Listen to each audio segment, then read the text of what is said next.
Habilidade 1, hacia la diversidad.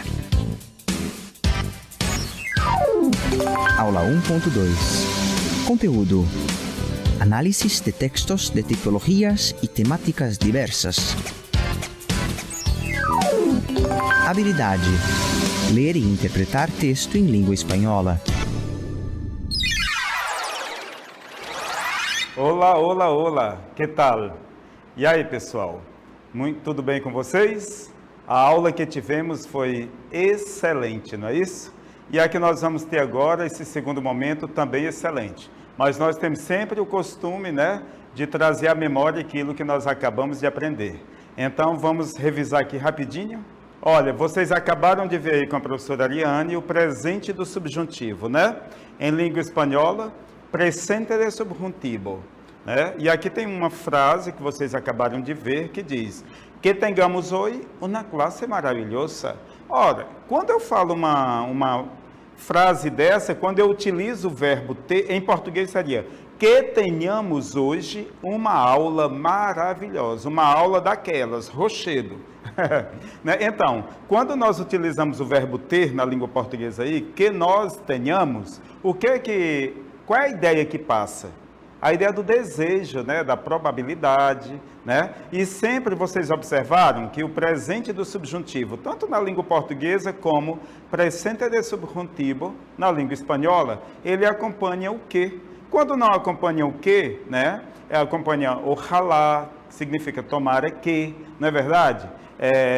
Me gostaria que, em português, eu gostaria que, quer dizer, dá a ideia sempre da realização de um desejo, de uma coisa que ainda não foi concretizada, mas tem a probabilidade de ser concretizada, né? O presente do subjuntivo, ele não é bicho de sete cabeças, porque tanto na língua portuguesa como espanhola, o uso dele, quando não é igual, é muito parecido o sentido, né? E aí com vários verbos, né? O verbo regular, por exemplo, falar, que no espanhol hablar, né? Que hablemos mejor esta língua espanhola, não? Ou vamos pegar o verbo escrever, que escribamos bien em espanhol. Quer dizer, você percebe, sempre é um desejo. Esse verbo que eu acabei de apresentar para vocês, o tener, é um verbo irregular, tá certo? E existem vários outros. O verbo venir, que também é irregular, né? Que eu venga mejorar em mis estudios de la língua espanhola.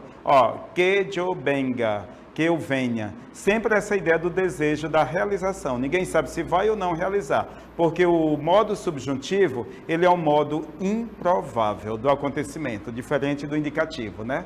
Ok? Então agora vamos para o nosso desafio do dia. O nosso desafio que eu trago na minha aula de hoje é esse. Recuerda de tu niñez, muitas histórias escuchaste? Sin tardar, cuéntanos acerca ou di los títulos de por lo menos 3 histórias. Então veja a imagem, você tem um garotinho aí, eu quero falar, e a cabecinha dele tem ideia, a lâmpadazinha, e tem um monte de indagação, né? Ele está lembrando de coisas da niñez, entre comilhas, entre aspas, niñez, da vida dele. O que é niñez, professor? É a infância da gente. Recuérdate de tu niñez lembremos-nos, ou lembre-se, ou lembra-te da tua infância, né? Lembra-te da tua infância. Você consegue se lembrar da sua infância? É isso que eu estou perguntando. A segunda pergunta: muitas histórias escutaste? Quer dizer, você ouviu muitas histórias na infância? Com certeza, todos nós. História para dormir, história que a mamãe contava, né? Canções de niná, tudo isso tem uma história ali dentro. Depois vem, sem tardar, cuéntanos acerca ou de los títulos. Quer dizer, sem demorar de forma alguma, conte-nos sobre essas histórias. Ou se você não quiser contar, diga pelo menos os títulos das histórias que você ouviu na infância. Esse é o desafio do dia. Ele tem tudo a ver com a aula de hoje, tá certo? Então agora vamos ao que nos interessa, realmente a nossa aula de hoje. Vamos lá? Bom, pessoal, eu entro com vocês trabalhando o texto narrativo. eu gostaria que vocês tivessem muita atenção. Nesse momento eu não vou trabalhar a gramática com vocês, é o texto narrativo, é a produção textual, é a literatura. E o que eu queria da parte de vocês é atenção. Não fique ligado no colega do lado, não fique ligado jamais em telefone celular, não olhe para o teto, não fique conversando, não durma, por favor. Fiquem atentos, todos, porque o que nós vamos aprender aqui serve demais para a vida de vocês no vestibular, no Enem, para a caminhada da vida, tá certo? Então veja que nós temos o texto narrativo. Seguramente já hemos escuchado muitos textos narrativos em nossa vida. Com certeza, não é verdade? Que nós já temos ouvido muito mesmo textos, narrações na nossa vida. Desde a nossa infância que a gente escuta histórias. Isso é um fato. Então, aquelas histórias da infância foram textos narrados pela mãe, pelo pai, pela tia, na escola, em todos os lugares. Então, desde niños, que nos contava e cantava nossa mamá? Quando nós éramos crianças, né? Quais eram as histórias que contava ou cantava a nossa mãe? Quando a gente ia dormir, a mãe chegava, cantava. E naquela música de niná, claro, tem uma história a ser narrada e que está sendo relatada, né? Então, tanto a nossa mãe contava história, como ela também cantava história. E encantava, né? Desde niños que nos contava e encantava nossa mamá. Bom, vamos para esse parágrafo agora. Tras um hecho qualquer, como lo repassávamos para nossos amigos e familiares, né?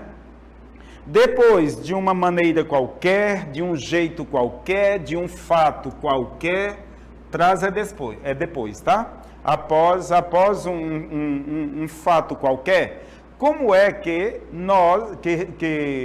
nós repassávamos esse texto que nós ouvíamos? Repassávamos para quem, professor? Para quem? Para nossos amigos, para nossos familiares. Geralmente as histórias que nós ouvimos terminamos contando para outras pessoas. E essa maneira de contar, de recontar, isso daí faz parte de quê? Do texto narrativo, ok? Isso daí faz parte do texto narrativo. Então, a palavrinha narrativo, ela vem de qual verbo? Narrar.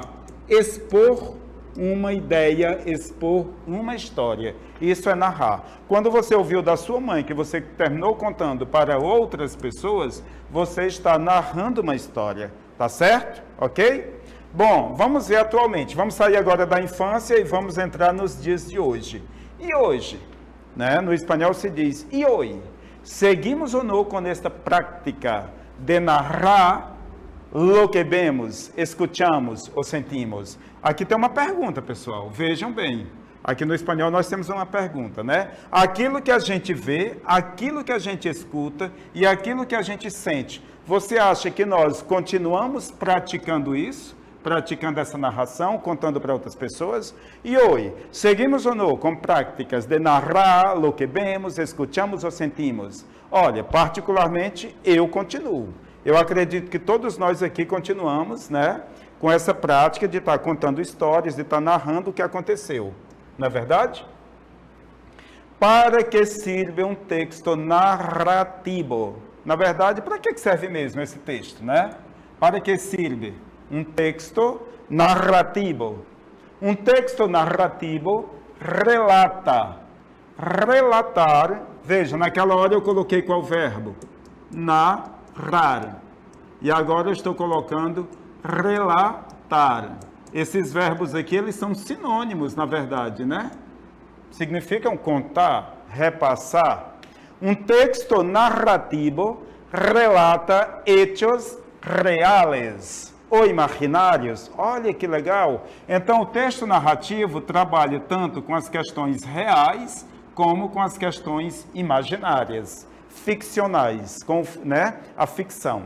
Que lhe sucedem a los personagens. Claro, as coisas acontecem aos personagens do texto, claro. La intención comunicativa es dar respuesta a la pregunta. ¿Qué pasa Qual é a função do texto narrativo? Existe uma pergunta, o que está acontecendo mesmo? E aí você vai contar aquela história, narrar aquela história.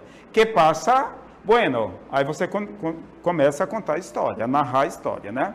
Então, veja agora esse parágrafo. Narrador, personagens e trama. Observe os três, por favor. Narrador, personagens e trama. La trama narrativa. São os elementos que conformam um texto narrativo, ok? Esses três elementos, que é o narrador, os personagens e a trama. O que é a trama, professor? É a história, é o enredo, é o desfecho da história, é a sucessão de fatos, de ações na história. Isso daí forma o quê? Isso aí é um elemento que forma um texto narrativo. Então, no caso aqui, eu estou apresentando três para vocês, né? O papel do narrador, que é o que conta a história. O papel dos personagens é os que vão produzir a história, os personagens, né? Seja protagonistas ou secundários. E a trama, que é a própria história, né? Acontecendo, é o enredo. Esses elementos conformam um texto narrativo, ok? Ou seja, eles fazem um texto narrativo, eles completam um texto narrativo.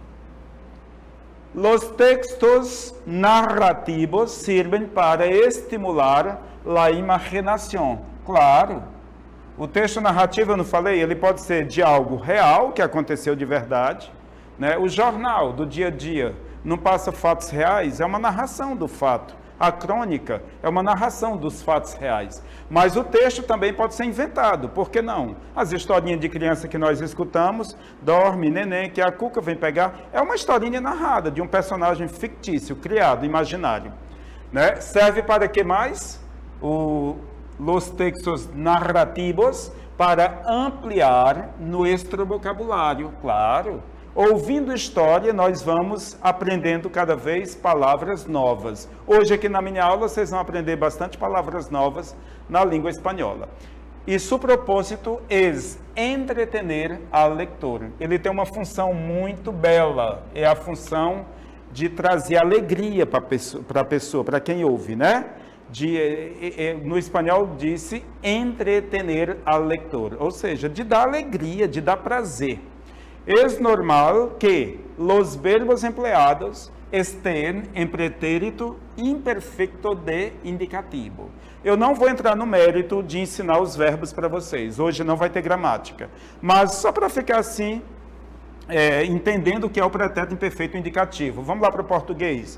Os verbos no português que terminam em ava e ia, certo? Eles são de que tempo verbal? Pretérito imperfeito do indicativo. Veja, eu dançava, eu cantava, eu passeava com a minha namorada no jardim do castelo, né? Eu comia peras, eu comia maçãs, eu escrevia a carta. Então, essas desinências, né, aqui dos verbos AR e aqui dos verbos ER e dos verbos IR, elas formam o pretérito imperfeito na língua portuguesa. E na língua espanhola? Esse daqui, essa desinência vai ficar assim no espanhol, ó.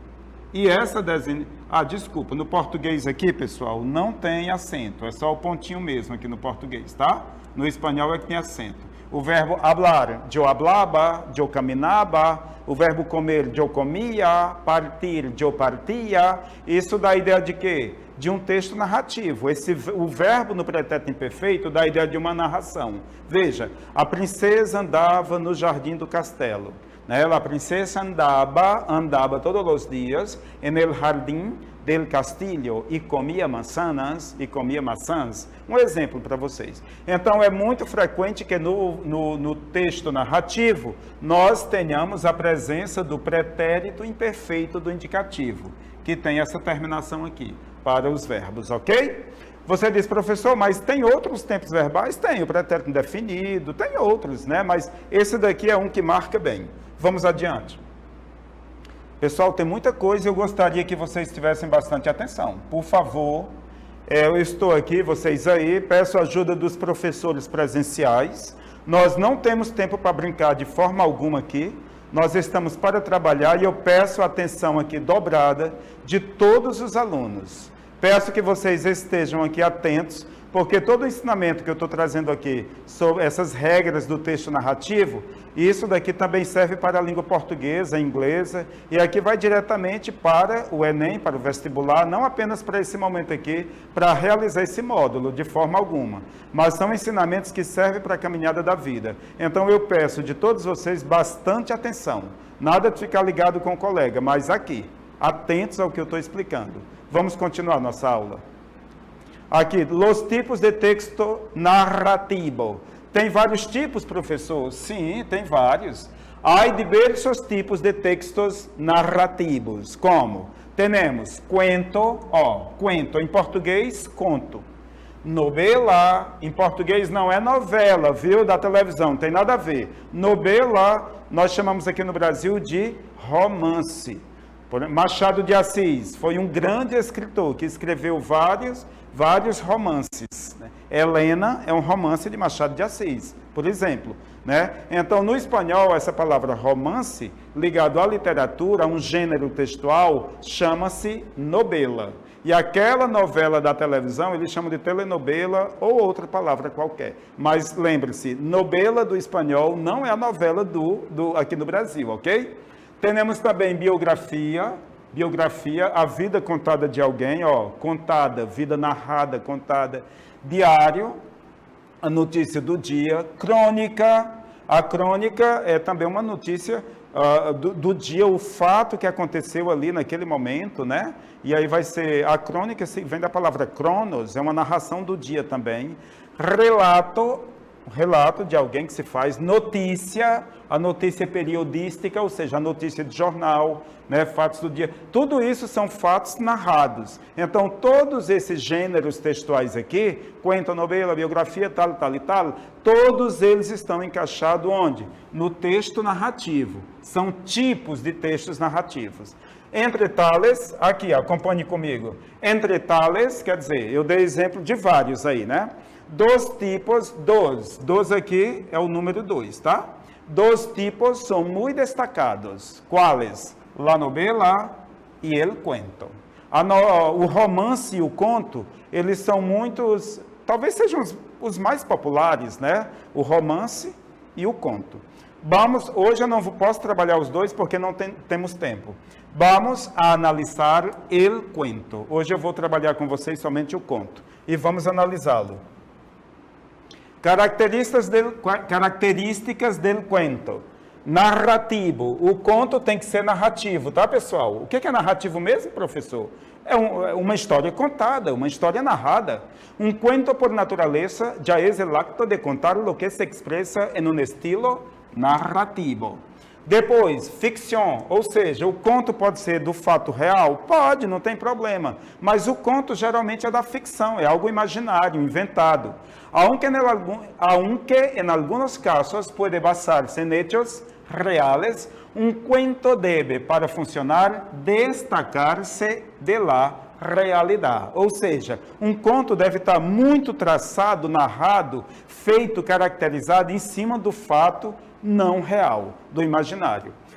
O conto também ele deve ter o quê? Única linha argumental. O que é isso, professor? Argumental. Veja, a diferença da novela, quer dizer, do romance, né? En el cuento todos los hechos se encadenan en una sola sucessão de hechos. Observe, hechos significa fatos. Num conto, pessoal, tudo está direcionado para apenas um fato, diferente de um romance, de um livro grande.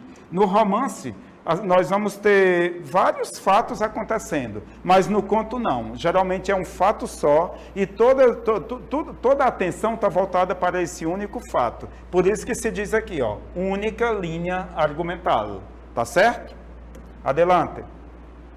Um solo personagem principal. Num conto pode ter mais de um personagem? Pode, claro, mas o principal geralmente é um ou às vezes dois. Desculpa. Voltemos aqui. Um solo personagem principal. Aunque puede haber outros personagens na história, hablará de um em particular. Olha, a atenção vai estar voltada para um em particular. Pode ter mais de um. E tem contos que só tem um personagem mesmo, que é quem lhe ocorrem os hechos. Para esse em particular vai acontecer os fatos, ok? Diferente da novela ou do romance, que tem vários personagens. O conto, geralmente, ele está em prosa, no espanhol, prosa. O conto deve estar escrito em prosa, ou seja, com parágrafos, pontuação, etc. Vocês sabem o que é um texto em prosa e um texto em verso? O texto em prosa, olha, tudo que está aqui na tela, que vocês estão vendo nesse momento, está escrito em prosa. Quer dizer, você começou aqui no início da linha e você foi até o final da linha. Isso é prosa, ok? Agora, verso. Os poemas, geralmente, os poemas são em versos. Começa aqui, terminou aqui, aí o verso de baixo terminou um pouquinho lá, o daqui foi curtinho, tá entendendo? São linhas que não são completas, mas a prosa é quando o conto ele começa na primeira linha, vai até o final, ele está marcado pelos parágrafos, pela pontuação, e o conto tem essa característica, ele é em prosa. O conto, ele tem que ser o quê? Breve. Novela é longa, é grande, mas o conto não, ele tem que ser o quê? Breve, rápido. Aunque não seja tão breve, nunca deve comparar-se a uma novela. Embora que tem contos que são um pouquinho mais demorados, mas ele nunca vai ser comparado a um romance. O romance tem, sei lá, 80, 100, 200, 300, 500 páginas. Um conto não, 3, 5, 10, são poucas páginas, ok? Muito bem. En el cuento também, já expliquei isso para vocês, temos a presença do pretérito imperfeito, os verbos que terminam em aba, ia, né? E tal. E la moraleja, o conto geralmente tem uma moral, né, pessoal? Uma moral, é claro, eu vou tirar o entendimento do conto. Moraleja significa moral. Qual é a moral da história? Dependendo do ponto de vista do leitor, a moral da história pode se diferenciar. Generalmente, el cuento tiene una moraleja para repassar valores. Geralmente, a moral da história é sempre para repassar valores para os leitores, ok? Agora, eu os convido para que vocês... o conto, ele pode ser contado, narrado, pode ser escrito, tem várias formas de ser repassado. Aqui nós temos cuento, el pulpo que no murió, tá? Pulpo é o polvo do mar. Um pulpo que agonizava de hambre foi encerrado em um aquário por muitíssimo tempo. Temos aqui um polvo do mar que ele foi jogado no aquário por muitos e muitos anos. Uma pálida luz se filtrava através do vidro e se difundia tristemente na densa sombra de la roca. Dentro do aquário tinha uma rocha, né? E via-se apenas uma sombra que se movimentava ali, que era do polvo. Polvo no espanhol, pulpo. Todo o mundo se olvidou deste lôbrego aquário, desse aquário, né, triste, velho, deixado para lá. Se podia suponer que o pulpo estava morto. Olha o verbo, percebem aqui, pessoal, no imperfeito? E solo se veía el agua podrida iluminada apenas por la luz del crepúsculo. Todo mundo acreditava que de tanto aquele aquário tá velho, o polvo tinha morrido, né? Pero el pulpo não havia muerto, permanecia escondido. De novo o verbo aparece aqui no imperfeito, né? Escondido detrás de la roca, ele estava atrás da rocha, da pedra. E quando despertou de seu sonho, ele estava dormindo por muitos anos, né? Tuvo que sofrer hambre terrível. Ele teve fome depois, uma fome terrível. Dia tras dia, ele tinha fome, não tinha comida. E nessa prisão solitária, que era o aquário, pois não havia carnada alguma, não tinha isca, nem comida para ele. Então, começou a comer-se seus próprios tentáculos. Então, o polvo, ele começou a comer o quê? Os seus tentáculos. Primeiro depois outro. Quando já não tinha tentáculos, começou a devorar pouco a pouco suas entranhas, o intestino dele, uma parte tras outra, uma parte depois da outra. E nesta forma, o pulpo terminou comendo-se todo seu corpo. Olha, ele comeu-se a si próprio. Estão percebendo, né? Su piel, su cerebro, su estômago, absolutamente todo. Uma manhã chegou um cuidador, mirou dentro do aquário e solo viu el agua sombria e não estava mais o polvo. E as algas ondulantes, o pulpo praticamente havia desaparecido. Pero el pulpo não havia muerto. Aqui é uma afirmação do narrador do texto. E ele está dizendo que o polvo não morreu. Aún estava vivo nesse aquário mústio e abandonado, aquário mofado e velho, né? Por espaço de siglos, de séculos, talvez eternamente, continuava viva allí uma criatura invisível, presa de uma escassez e insatisfação horrenda. Né? Aqui é o autor do conto, né? O que é que você percebe? O conto é real? É fictício. Um povo não vive tanto, séculos e séculos. Mas aqui, dependendo do ponto de vista do escritor, do narrador, ele está querendo passar uma mensagem de um mundo transcendental, né? Que ele está dizendo aqui que o povo não morreu. Ele estava lá naquele aquário mofado, certo? E esse povo pode ser qualquer um de nós que vive por aqui, mas é como se vivemos, mas como se ninguém notasse a nossa vida, e vivemos numa escassez de vida e numa insatisfação terrível. Bom, a moral da história aqui, a moraleja, ela vai depender do estilo de vida de cada um, do contexto de vida de cada um de nós. Talvez a moral da história para mim seja uma, para você leitor é outra, para o escritor foi outra, vai depender de cada, né? Mas o certo é que a moral da história, ou la moraleja de la história, ela vai determinar em valores para nós. Porque o conto, geralmente, o que é que o conto passa? Ele quer ensinar sobre valores. Você percebeu aqui nesse conto, pessoal, a questão da ficção? O fato não é real, claro. Você percebeu que tinha apenas uma linha argumental, que está, né, marcada apenas em um personagem, que é o polvo? Claro. Você percebeu que o conto, uma das características dele, la brevidade, quer dizer, é breve, super breve, né? Rapidinho eu li, rapidinho eu terminei. Eu coloquei alguns verbos e vocês viram, né? Eu sublinhei, pertence ao pretérito imperfeito. A moral da história, como eu falei, vai depender do ponto de vista de cada um. Então, nós vimos aí nesse conto as características que eu já tinha explicado anteriormente, ok? Professor, tem outras formas de apresentar um conto? Claro que tem. Um conto ele pode ser passado também apenas por imagens? Sim. E eu gostaria de trazer vocês agora para essas imagens. Esse conto aqui já é bem conhecido por nós, desde a nossa infância, né? Mas poderia ser outras imagens, e a partir das imagens, nós iríamos produzir um conto. Mas eu trouxe esse aqui porque já é conhecido. Então, vamos dar vida a esse conto aqui, tá certo? Vou lá explicar para vocês em língua espanhola, claro. Então, havia um castilho, uma princesa muito guapa, muito bonita, que vivia allí. E esta princesa, su padre le dio el nombre de Blancanieves, a Branca de Neve. Todo mundo já conhece, né? Vamos ler a segunda imagem, o que é que diz?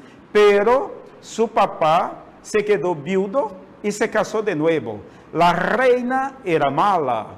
Era la madrastra de Blancanieves y tenía como amigo un espejo. Y todos los días ella preguntaba al espejo, espejo, espejo mío, ¿hay alguien más guapa que yo?